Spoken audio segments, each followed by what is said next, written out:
वल्लभाधीश की, गुसाई जी परम दयाल की जय। श्याम सुंदर श्री यमुने महारानी की जय। कृष्ण कन्हैया लाल की जय। भगवत कृपा थी આપણે સૌ આ શ્રાવણ માસમાં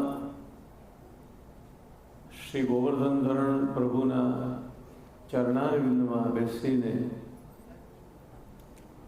પવિત્ર એકાદશી અને તે દિવસે ભગવત આજ્ઞાના પરિણામે બ્રહ્મ સંબંધ પુષ્ટિમાર્ગીય દીક્ષા અને બ્રહ્મ સંબંધ મંત્ર એના મહાત્મ્યની પુષ્ટિમાર્ગીય રીતે એની શું મહત્તા છે એની ચર્ચા આપણે કરી રહ્યા છીએ. ગઈકાલે આપણે ચર્ચા કરી હતી કે પ્રભુ અંગીકૃત જીવના ગુણદોષ જોતા નથી. આપણો ધર્મ છે કે પ્રભુને શું પ્રિય છે અને શું અપ્રિય છે તે જાણવું,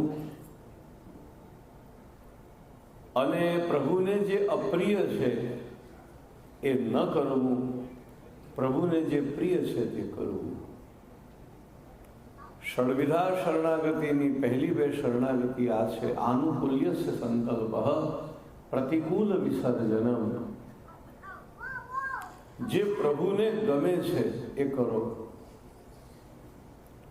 જે પ્રભુને પ્રિય છે તે કરો, અને પ્રભુને પ્રિય છે તે કરો તો તમે પણ પ્રભુને પ્રિય થાવ. પ્રભુને જે અપ્રિય છે તે ન કરો, અને પ્રભુને જે અપ્રિય છે તે ન કરો તો પણ તમે પ્રભુને પ્રિય થશો. એટલે એક વાત ચોક્કસ છે કે આપણે ભગવાનના અંગીકૃત જીવ છીએ, કૃપાપાત્ર જીવો છીએ. કાલે તમને અંગીકારનો મહિમા અને એનું સ્વરૂપ સમજાવ્યું હતું. કદાચ કોઈ આજે નવા શ્રોતા આવ્યા હોય તો એમને પણ ખ્યાલ આવે. જે વસ્તુ મારી ન હોય એને હું મારી બનાવું, હું એને સ્વીકારું, અપનાવી લઉં, એનું નામ છે સ્વીકાર. પણ જેને હું મારું અંગ બનાવી દઉં, મારાથી અભિન્ન બનાવી દઉં, એનું નામ છે અંગીકાર. ભગવાન ભક્તોનો સ્વીકાર પણ કરે છે અને ક્યારેક ભગવાન ભક્તોનો અંગીકાર પણ કરે છે. પુષ્ટિ માર્ગમાં અંગીકાર છે. પ્રભુ એને પોતાનું અંગ બનાવી દે છે, અને તેથી એકવાર એને પોતાનો બનાવ્યા પછી એને છોડી દેવાનો પ્રશ્ન ઊભો થતો જ નથી. આપણે એ ચર્ચા પણ કરી રહ્યા છીએ કે આપણામાં ભગવાનથી વિખૂટા પડ્યાનું કોઈ પણ દુઃખ નથી, તાપ ક્લેશ નથી. એનો અર્થ એ થયો કે આપણને ભગવાનમાં હોવો જોઈએ એ પ્રકારે કોઈ પ્રેમ નથી. અગર જો ભગવાનમાં પ્રેમ થાય તો એના સંયોગમાં અતિશય સુખની અનુભૂતિ થશે, અને એના વિયોગમાં અતિશય દુઃખ થશે. વ્રજની ગોપીજનોનું ઉદાહરણ તો આપણે શું લેવું, કારણ કે એ ક્યાં ને આપણે ક્યાં. 84,252 વૈષ્ણવોનું ઉદાહરણ પણ શું લેવું. પરંતુ આપણો જેવી રીતે સંસારમાં અને લૌકિકમાં સ્નેહ છે કમસે કમ એટલો સ્નેહ પણ જો પ્રભુમાં થઈ જાય તો પ્રભુના વિપ્રયોગના તાપ ક્લેશનો અનુભવ થવાનો ચાલુ થઈ જાય. મેં તમને એ પણ કહ્યું કે મહાપ્રભુજી અગ્નિ સ્વરૂપ હોવાથી જેમ અગ્નિ પ્રકાશ આપે છે એમ મહાપ્રભુજી જ્ઞાન તો આપે જ છે. શ્રી કૃષ્ણ જ્ઞાનનો ગુરુ, પરંતુ અગ્નિ જેમ તાપ આપે છે એમ મહાપ્રભુજી તાપ પણ આપે છે. શ્રી કૃષ્ણના વિરહનો તાપ. શ્રી મહાપ્રભુજી આધિત દૈવિક અગ્નિ સ્વરૂપ છે. અગ્નિ પ્રકાશ આપે છે, અગ્નિ તાપ આપે છે. એની સાથે એક બીજી વાત પણ છે, અગ્નિ નિર્દોષ બનાવે છે. કોઈ દૂષિત થઈ ગયેલું પાત્ર અગર તમે અગ્નિમાં પધરાવો, વિજ્ઞાન પણ કહે છે ને, સ્ટરીલાઇઝ કરવું હોય, બેક્ટેરિયા ફ્રી કરવું હોય તો સારામાં સારો ઉપાય છે અગ્નિ. કોઈ પણ પાત્ર દૂષિત હોય અને જો તમે એને અગ્નિ સાથે સંપર્ક કરો, એને અગ્નિમાં તપાવો તો એ પાત્ર નિર્દોષ બની જાય છે. મહાપ્રભુજી વૈશ્વાનર અગ્નિ સ્વરૂપ છે અને તેથી મહાપ્રભુજી સાથેનો સંબંધ અથવા મહાપ્રભુજી દ્વારા કરવામાં આવેલો ભગવત સંબંધ એ પણ જીવને નિર્દોષ કરે એમાં કોઈ આશ્ચર્ય નથી. મેં તમને સુરદાસજીનું ઉદાહરણ ગઈકાલે આપ્યું, સુરદાસજીના પદનું, અને એમાં ગંગા અને પારસમણીના ઉદાહરણ દ્વારા સુરદાસજીએ ભગવાનને પ્રાર્થના કરી કે પ્રભુ આપ સમદર્શી છો અને તેથી મારા ગુણ દોષ ન જોશો, આપ મને અપનાવી લો. કૃપા કરતી વખતે ભગવાન ગુણ દોષ જોતા નથી. કૃપા કરે છે ત્યારે કૃપા જ કરે છે. વૈષ્ણવો શાસ્ત્રોમાં અનેક જગ્યાએ કહ્યું છે કે ભગવત કૃપા હંમેશા અહૈતુકી હોય છે. વૈષ્ણવોએ બે શબ્દો યાદ રાખવા જેવા છે, ભક્તિ પણ અહૈતુકી અને અપ્રતિહતા હોવી જોઈએ. ભક્તિની ધારા, ભગવાન પ્રત્યેના પ્રેમની ધારા જલની ધારા જેવી નહીં, તેલની ધારા જેવી હોવી જોઈએ. ભાઈઓને કદાચ બહુ ખ્યાલ ના આવે પણ બહેનોને તો ખબર છે કે પાણીની ધારમાં અને તેલની ધારમાં ફરક શું? બોલો, શું ફરક?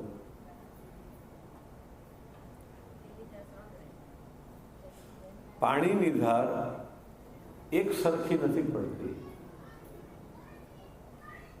બહુ ધ્યાન ના ગયું હોય તો ઘરે જઈને આજે જ પ્રયોગ કરી જુઓ. પાણીની ધાર પડે છે તો ત્રુટક ત્રુટક પડે છે, અને જો તેલની ધાર એક સરખી રીતે જો ઉપરથી તમે કરો તો આમ જરાય છાંટા ઉડ્યા વિના, વચ્ચે પણ વિકૃત થયા વિના, ક્યારેક તો આપણે એમ લાગે કે જાણે કાચનો સળિયો છે, એવી એક સરખી તેલની ધાર. એને ભક્તિ સૂત્રમાં પણ આ જ ઉદાહરણ આપવામાં આવ્યું છે, તૈલ ધારાવત. ભક્તનો ભગવાનમાં સ્નેહ તેલની ધાર જેવો હોવો જોઈએ. તૈલ ધારાવત, ત્રુટક ત્રુટક નહીં. એવું નહીં કે ક્યારેક વધી જાય ને ક્યારેક ઘટી જાય. આપણું મનગમતું થાય તો આપણો ભગવાનમાં પ્રેમ વધી જાય. આપણને ન ગમે એવી ઘટનાઓ બોલવા લાગે એટલે આપણો ભગવાનમાંથી પ્રેમ ધીરે ધીરે ઉઠવા લાગે, ઓછો થવા લાગે. જે કોઈ માનવી સુખી થવા માટે ભક્તિ કરે છે એ માનવીનો ભગવાનમાં એક ધારો પ્રેમ નહીં રહે. આપણે ચલો આપણા અંતઃકરણને પૂછીએ કે હું ભગવાનની ભક્તિ શા માટે કરું છું? ભગવાન મને સુખી કરે એ હેતુથી. પણ જો હું ભગવાન મને સુખી કરે એ હેતુથી ભક્તિ કરતો હોઈશ તો મારી ભક્તિ એક ધારી નહીં રહે. કારણ કે સુખ હંમેશા એક ધારું રહેતું નથી. માણસના બધા જ મનોરથો તો સફળ થતા નથી. કેટલીક વાર તો માનવીના મનોરથને ભગવાન પૂર્ણ કરતા જ નથી.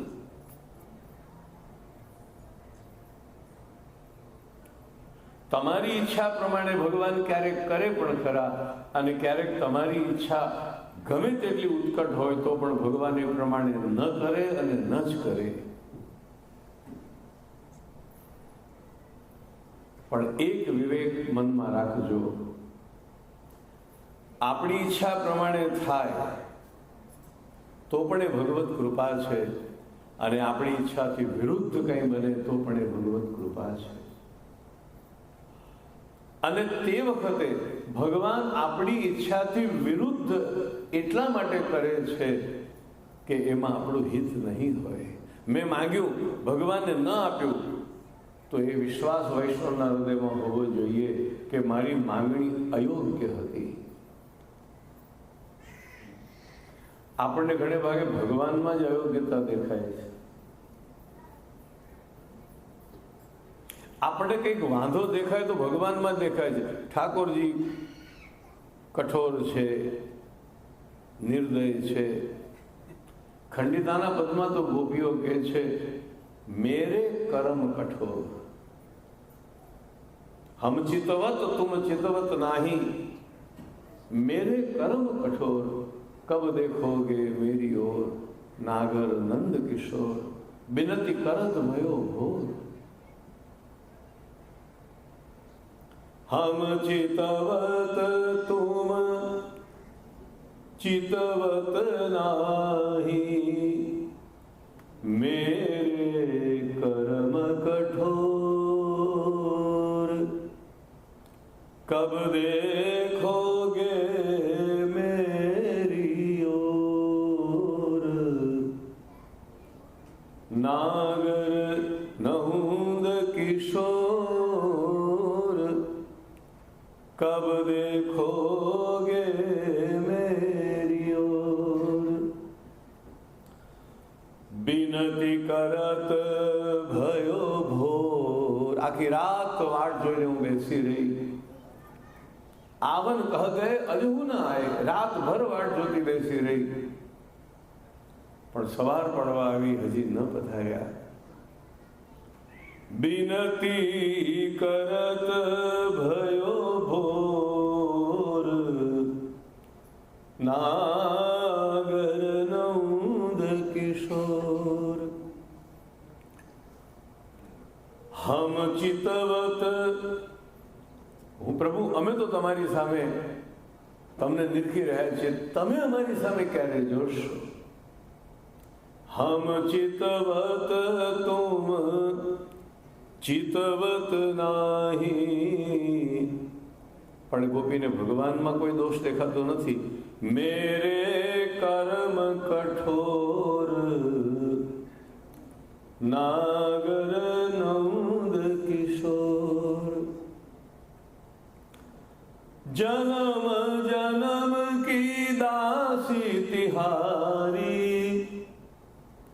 ભગવાન સાથેનો આપણો નાતો કયો છે? ગદ્ય મંત્રમાં પણ છેલ્લે આ વાત આવશે કે આપણો ભગવાન સાથે નાતો કયો છે. જન્મ જન્મ કી દાસી તિહારી, તાપર इतनो जोर, सूरदास प्रभु तिहारे मिलन को, वारो कंचन खोर, नागर नंद किशोर कब देखोगे मेरी ओर। व्रज भक्त कहे छे मेरे कर्म कठोर। अगर प्रभु આપણને તાપ ક્લેશનો અનુભવ કરાવે, પ્રભુ આપણાથી દૂર ચાલ્યા જાય, આપણી પકડમાં ન આવે, તો એમાં એમ ન માનશો કે એના સ્વભાવમાં કોઈ ક્રૂરતા છે. ભગવત કૃતિમાં દોષ ન જોશો. અને જ્યારે આપણને ભગવાનમાં કે ભગવત કૃતિમાં દોષ દેખાય છે તો આપણે શરણ ધર્મથી અને દાસ્ય ભાવથી કંઈક અંશે નીચે ઉતરી પડીએ છીએ, આપણું પતન થાય છે. એટલા માટે આપણી બધી ઈચ્છા ભગવાન પૂરી નહીં પણ કરે. દશરથ રાજાની એક જ અંતિમ ઈચ્છા હતી કે આવતીકાલે સવારે હું મારા રામનો રાજ્યાભિષેક જોઉં. અને એ ઘડી દૂર ન હતી. હમણાં રાત પૂરી થશે, સવાર પડશે, વિધિ શરૂ થશે અને થોડા સમયમાં હું મારા રામનો રાજ્યાભિષેક જોઈશ. અને દશરથ રાજાની આ ઈચ્છા કોઈ અજુગતી ઈચ્છા તો ન હતી, ધર્મ વિરુદ્ધ કે કંઈ અયોગ્ય ઈચ્છા તો ન હતી. ભગવાનના પિતાની પણ અંતિમ ઈચ્છા પૂર્ણ થઈ નથી. તો આપણે શું લાગ્યા? ભગવાનનો પિતા કેવો મહિમા, એની પણ અંતિમ ઈચ્છા પૂરી નથી થઈ. ઘણી વાર તો આપણે કહીએ છીએ કે માણસની છેલ્લી ઈચ્છાને તો માન આપવું જોઈએ. દશરથ રાજાની છેલ્લી ઈચ્છા આ જ હતી કે મારા રામનો રાજ્યાભિષેક જો, પણ ઈચ્છા પૂરી નથી.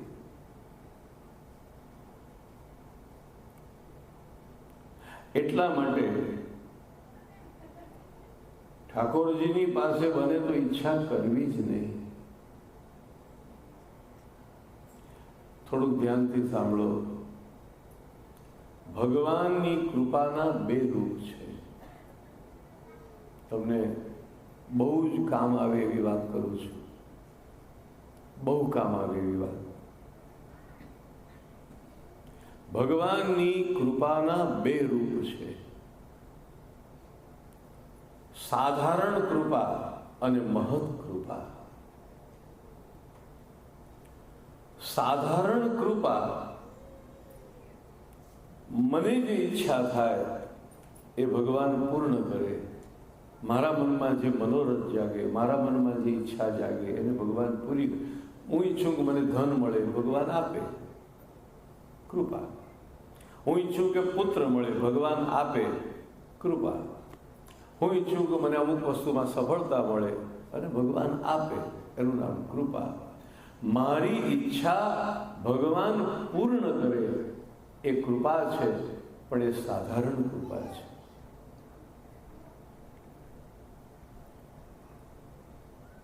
પણ ભગવાન મને ઈચ્છા વિનાનો બનાવી દે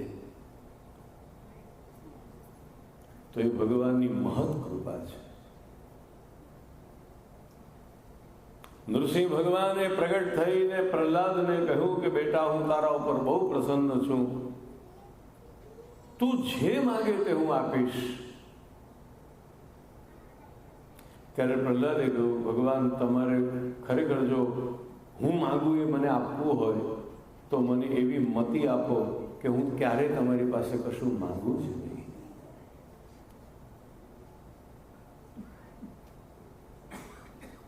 જ્યાં માંગણી હોય ત્યાં લાગણી ન હોય, અને જ્યાં લાગણી હોય ત્યાં કદી માગણી ન હોય. આપણો પ્રભુ સાથેનો માગણીનો સંબંધ નથી, આપણો પ્રભુ સાથેનો લાગણીનો સંબંધ છે.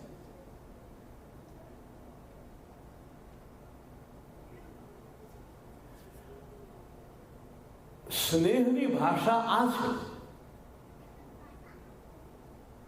પતિ પત્ની ઘરમાં બેઠા હોય ને આમ નક્કી કરે ચલો સાંજે કયું શાક બનાવવું છે. હવે આ સંવાદ બે જાતના હોય. એક સંવાદ તને જે ઠીક લાગે એ બનાવ ને, પેલો કે ના એવું નહીં, તમે કોઈ બનાવો. એક આ ડાયલોગ. અને બીજો પેલો કે હું કોઈ નહીં બનાવું તો ફેંકી દઈશ બહાર શાકમાં. પેલી કે તમે કોઈ તો નહીં બનાવો કારણ કે મને અત્યારે અનુકૂળતા નથી. બે સંવાદમાં કેટલો મોટો ફરક. પેલા કે ના પણ તમે કહો ને જે તમને ભાવે તેવું બનાવો.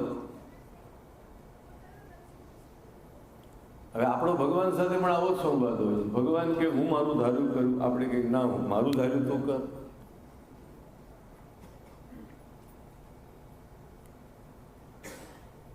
આપણને એવું કહેવામાં શું વાંધો છે કે પ્રભુ મારી કોઈ માંગણી નથી, તારે જે કરવું હોય તે તું કર. શાસ્ત્રોમાં બહુ સરસ ઉદાહરણ છે. નાનકડું ઉદાહરણ છે પણ બહુ કામનું છે. એક ખેડૂત હતો, એને બે દીકરી હતી. એક દીકરી કુંભારને પરણાવેલી અને એક દીકરી ખેડૂતને પરણાવેલી. ખેડૂત યાત્રા કરવા જતો હતો. એને જો લાવ દીકરીને મળતો જવું, દ્વારકાધીશ ભગવાનના દર્શન કરવા દ્વારકા જવું છે. તો કુંભારને ત્યાં પરણાવી તે દીકરીને ઘરે પેલો આવ્યો તો દીકરી જરા ચિંતામાં દેખાઈ. તો ખેડૂતે પૂછ્યું ભાઈ શું છે, કેમ તું આટલી બધી ચિંતામાં છું? તો કે આકાશમાં વાદળા ઘેરાયા છે, ગમે ત્યારે વરસાદ પડે એવું છે. મેં અમારો બધો આખું વરસ ચાલે એ પ્રમાણે બધો માલ તૈયાર કર્યો છે, માટી બાટીને બધું બનાવીને આમ તપાવવા મૂક્યું છે. તમે તો દ્વારકાધીશના બહુ ભક્તો છો, ભગવાનને પ્રાર્થના કરો ને એક અઠવાડિયું વરસાદ ન પડે. તો ખેડૂતને થયું કઈ વાંધો નહીં, આપણે ભગવાનને પ્રાર્થના કરીશું કે ભગવાન અઠવાડિયું વરસાદ ન પડે. એ જ ગામમાં પાછી દીકરી પરણાવેલી. ખેડૂતને ત્યાં તો એવું થયું ચાલ એને મળતો જો. હવે ખેડૂતને ત્યાં પરણાવી તે દીકરી થોડી ચિંતામાં. તો પિતાએ પૂછ્યું બેટા શું ચિંતા છે? અરે ચિંતા બહુ મોટી છે, અમે તો બધું વાવી દીધું છે, વાવેતર કરી દીધું છે, આકાશમાં વાદળા ઘેરાય છે પણ વરસાદ પડતો નથી. જો 2-5 દિવસમાં વરસાદ નહીં પડે તો અમારું બધું વાવેતર નકામું જશે. બાપા તમે તો દ્વારકાધીશના બહુ મોટા ભક્તો છો, ભગવાનને કહો ને કે ધોધમાર વરસાદ પડે તો અમારું બધું બચી જાય. હવે હું તમને એક સવાલ પૂછું કે આ ખેડૂતે ભગવાનને શું પ્રાર્થના કરી હશે? તમે કદાચ એમ કહો જે બેમાંથી જે દીકરી વાલી હશે એવું નહીં. અચ્છા સારું, તો સારું. તો શું પ્રાર્થના કરી હશે?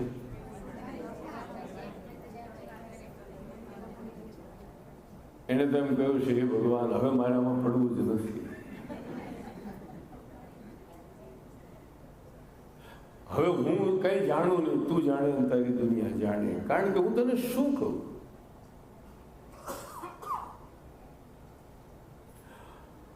ભગવાન આપણી ઈચ્છાને પૂર્ણ કરે એ સાધારણ કૃપા છે.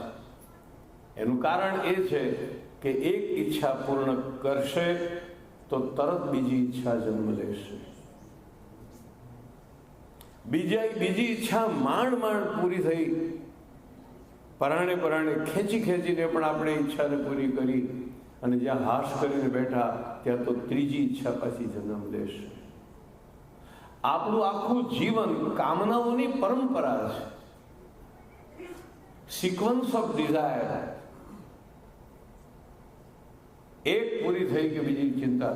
આપણે ચિંતા સંતાન હંતારો બોલીએ છીએ ને, એ સંતાનનો અર્થ પરંપરા થાય છે. એક વાર ભાઈ મળે પૂછવા કે આ શાસ્ત્રી આ બરોબર સારું નથી લાગતું, ચિંતા અને પછી સંતાન હંતારો સંતાનને મારી નાખે. મને કહે છે આ લોકો ખોટું બોલે છે, ચિંતા સંતાપ હંતારો હોવું જોઈએ, કે ચિંતાને પણ દૂર કરે, સંતાપને પણ દૂર કરે. આ સંતાન હંતા રહ શું છે વળી? પછી મેં એને સમજાવ્યું કે સંતાનનો અર્થ પુત્ર પૌત્ર નથી. સંતાનનો અર્થ છે પરંપરા, ચેઇન, સિક્વન્સ. એક ચિંતામાંથી માંડ જ્યારે આપણે બહાર આવીએ છીએ ત્યાં બીજી ચિંતા રાહ જોઈને ઊભી હોય છે.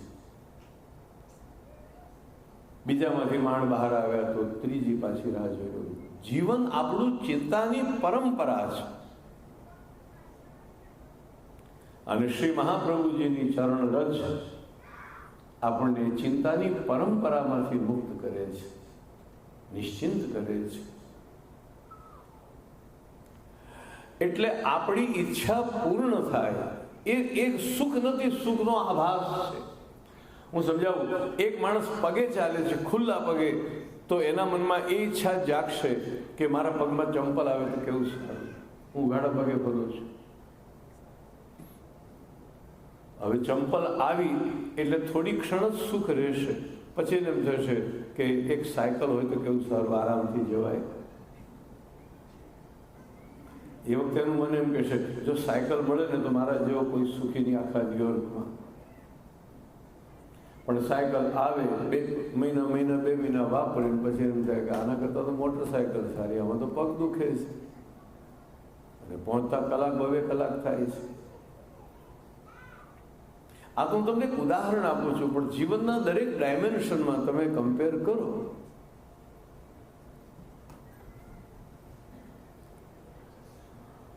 ચલો મોટરસાયકલ આવી, પછી એમ થાય કે આમાં તો વરસાદમાં પલળી જવાય છે, ઉનાળામાં ગરમ ગરમ હવાય લાગે છે અને પડી જઈએ તો હાથ પગે ભાંગે, માટે કાર હોય તો સારું. જીવન આખું ઈચ્છાઓની, કામનાઓની પરંપરા છે. અને એટલા માટે ભગવાન આપણી ઈચ્છા પૂર્ણ કરે એ તો સાધારણ કૃપા છે. હું પુત્ર માગું ને ભગવાન પુત્ર આપે, હું ધન માગું ભગવાન ધન આપે, હું યશ માગું ને ભગવાન મને યશ આપે, એ બહુ મોટી કૃપા નથી. હું તો કહું, કૃપાની ખરી વ્યાખ્યા જ આપણે સમજ્યા નથી. હું એક બનેલું ઉદાહરણ તમને કહું છું, ધ્યાનથી સાંભળજો. એક જગ્યાએ અમે ગયેલા, કોઈ કેટરિંગનો વ્યવસાય હતો એમનો.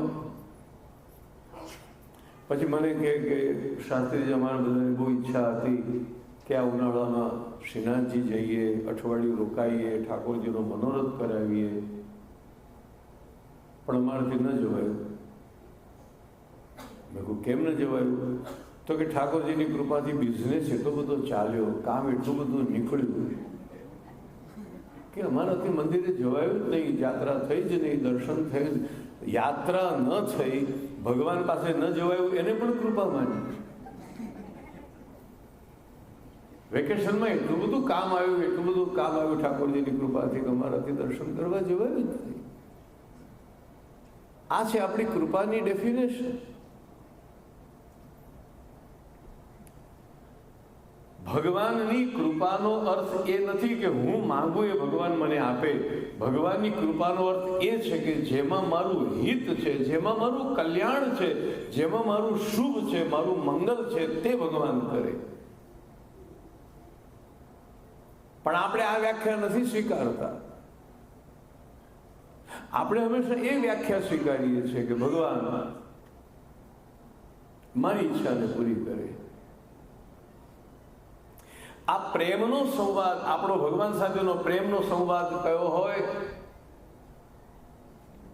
કે આપણે ભગવાનને કહીએ, ભગવાન આપણને પૂછે, બોલ હું શું કરું, તું કેમ કરું? અંતે વખતે આપણે કહીએ, ના પ્રભુ, તારે જે કરવું હોય તે તું કર. ચિત્ત તું શિદને ચિંતા ધરે, કૃષ્ણને કરવું હોય તે કરે. દયારામ કહે છે, કૃષ્ણને કરવું હોય તે કરે. દોરી સર્વની એના હાથમાં, ભરાવ્યું ડગલું ભરે. દોરી સર્વની એના હાથમાં, ભરાવ્યું ડગલું ભરે. જેવો જંત્ર વગાડે જંત્રી, તેવો સ્વર નિસરે. કૃષ્ણને કરવું હોય તે. માનો કે ઠાકોરજી તમને આજે રાત્રે સ્વપ્નમાં આવે ને પૂછે, બોલ તારી શું ઈચ્છા છે? તો પુષ્ટિ માર્ગ તો આપણને શીખવે છે કે ઠાકોરજીને કહેજો, પ્રભુ મારી કોઈ ઈચ્છા નથી, તને જે યોગ્ય લાગે તે તું કર, તારે જે કરવું હોય તે તું કર. મને તારામાં ભરોસો છે અને મને તારામાં ભરોસો છે, તેથી મારે કહેવાની જરૂર નથી કે તું આમ કર અથવા તું આમ ન કર. તું જે કરશે તે મને ગમશે. આ પ્રેમનો સંવાદ છે. પતિ પત્ની વચ્ચે નો હોય, મિત્રો વચ્ચેનો હોય, પરિવાર વચ્ચેનો હોય, પણ પ્રેમનો સંવાદ આ છે કે જે તમને ગમે તે કરો. આપણે ભગવાનને પણ કહીએ, ભગવાન આપણને પૂછે, બોલ હું શું કરું? ત્યારે આપણે હસીને કહીએ, ના પ્રભુ, મારું ધાર્યું કરવાની જરૂર નથી, તારું ધાર્યું કર, તને જે ઠીક લાગે તે કર. કૃષ્ણને કરવું હોય તે કરે. મારું કહ્યું કૃષ્ણ કરે એ દાસ્ય ધર્મ નથી. હું કહું એમ ભગવાન કરે તો આપણે સ્વામી થયા અને ભગવાન આપણો દાસ થયો. કોઈક વાર વિચાર કરજો કે આપણે ભગવાનની સેવા કરીએ છીએ કે ભગવાનને સેવા કરાવીએ છીએ.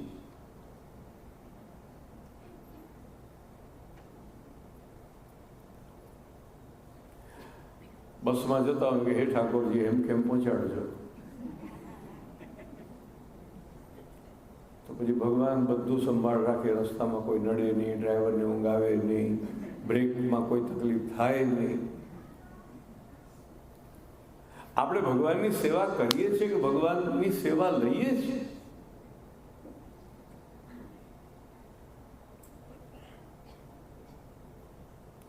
એટલે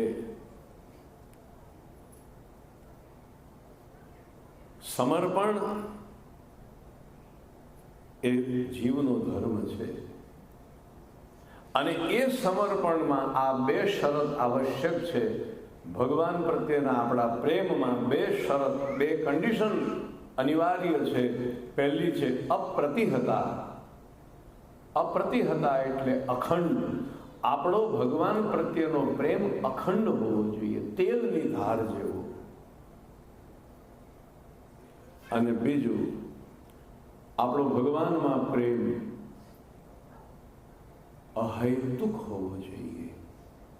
મેં તમને શરૂઆતમાં કહ્યું કે આજ તમે આ બે શબ્દો યાદ રાખજો. અપ્રતિહત એટલે એક ધારો, એક સરખો. ગંગાના નીર તો વધે ઘટે રેલો, સરખો એ પ્રેમનો પ્રવાહ, જનનીની જોડ સખી નહીં મળે. માતાનો પ્રેમ પણ એવું કહેવાયું કે એક ધારો હોય છે, તો પછી ભગવાન સાથેનો આપણો પ્રેમનો સંબંધ પણ એક ધારો હોવો જોઈએ. અને બીજું, પ્રભુ પ્રત્યેની પ્રીતિ અહૈતુકી હોવી જોઈએ.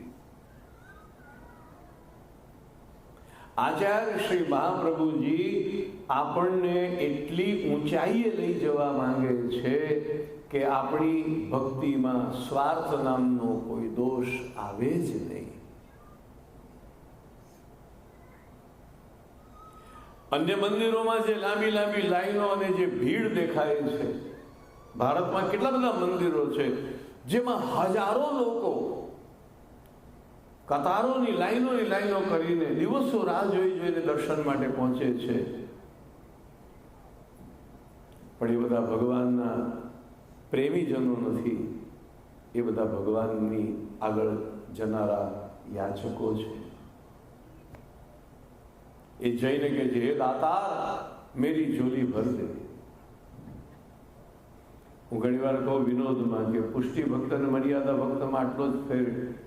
મર્યાદા ભક્ત ખાલી જોડી લઈને જાય અને ભગવાન એને ભરી આપે, અને પુષ્ટિ ભક્ત ભરેલી જોડી લઈને જાય અને ખાલી કરીને પાછો આવે.